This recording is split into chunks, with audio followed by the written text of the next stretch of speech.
കോട്ടയം ചങ്ങനാശ്ശേരിയിൽ virtual arrest തട്ടിപ്പിനിരയായ ഡോക്ടർക്ക് രക്ഷകരായി police സംഘം. സംശയകരമായ പണമിടപാട് ശ്രദ്ധയിൽപ്പെട്ടതോടെ ബാങ്ക് അധികൃതർ പോലീസിനെ വിവരം അറിയിക്കുകയായിരുന്നു. ചൊവ്വാഴ്ച വൈകുന്നേരമാണ് സംഭവം. മുംബൈ പോലീസ് ആണെന്ന് പറഞ്ഞ് ഡോക്ടറെ വിളിച്ച തട്ടിപ്പ് സംഘം ഡോക്ടർക്ക് വന്ന കൊറിയറിൽ രാസവസ്തുക്കൾ ഉണ്ടായിരുന്നുവെന്നും അറസ്റ്റ് രേഖപ്പെടുത്തിയതായും അറിയിച്ചു. ജാമ്യത്തിലിറങ്ങണമെങ്കിൽ 30 ലക്ഷം രൂപ കൈമാറണമെന്നും ആവശ്യപ്പെട്ടു.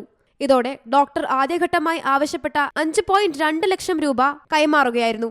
എന്നാൽ ഇടപാട് കണ്ട് സംശയം തോന്നിയ ബാങ്ക് അധികൃതരുടെയും പോലീസിന്റെയും ഇടപെടലിലൂടെയാണ് നൽകിയ പണത്തിന്റെ 90% തിരിച്ചുപിടിക്കാനായത്. അകത്തിരിക്കുന്ന ഫോൺ കോളിൽ ഹിന്ദിയിൽ സംസാരിക്കുന്നത് കേട്ടു.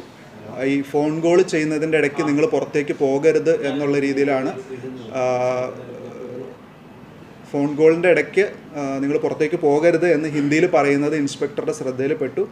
അപ്പോൾ ഇദ്ദേഹം അകത്ത് കയറി വാതിലടയ്ക്കാൻ പോയപ്പോൾ ഇൻസ്പെക്ടറും കൂടെ കയറി അല്പം അദ്ദേഹത്തിൻ്റെ സമ്മതത്തിനെതിരായിട്ട് നമ്മൾ അകത്ത് കയറി അദ്ദേഹത്തിൻ്റെ ഫോൺ വാങ്ങി പരിശോധിച്ചപ്പോഴാണ് മുംബൈ പോലീസ് എന്നുള്ള നിലയ്ക്ക് വെർച്വൽ അറസ്റ്റിൻ്റെ ഫ്രോഡ്സ്റ്റേഴ്സ് ഇരുന്നത്. അപ്പോൾ നമ്മൾ കേരള പോലീസാണെന്ന് പറയുകയും തിരിച്ച് അവരെ ചോദ്യം ചെയ്തത് അവർക്ക് മനസ്സിലായതുകൊണ്ട് തന്നെ പെട്ടെന്ന് ഫോൺ കട്ട് ചെയ്യുകയാണ് ചെയ്തത്. ഓൺലൈൻ തട്ടിപ്പുകൾ തടയാൻ SBI പ്രത്യേക മോണിറ്ററിംഗ് സംവിധാനം ഒരുക്കിയത് കേസിൽ വഴിത്തിരിവായി. Zee Malayalam news, Kottayam. പുതിയ വാർത്തകളും വിശേഷങ്ങളും ഇനി വിരൽ തുമ്പിൽ. എല്ലാ ഡിജിറ്റൽ പ്ലാറ്റ്ഫോമുകളിലും ഇപ്പോൾ സീ മലയാളം ന്യൂസ് ലഭ്യം.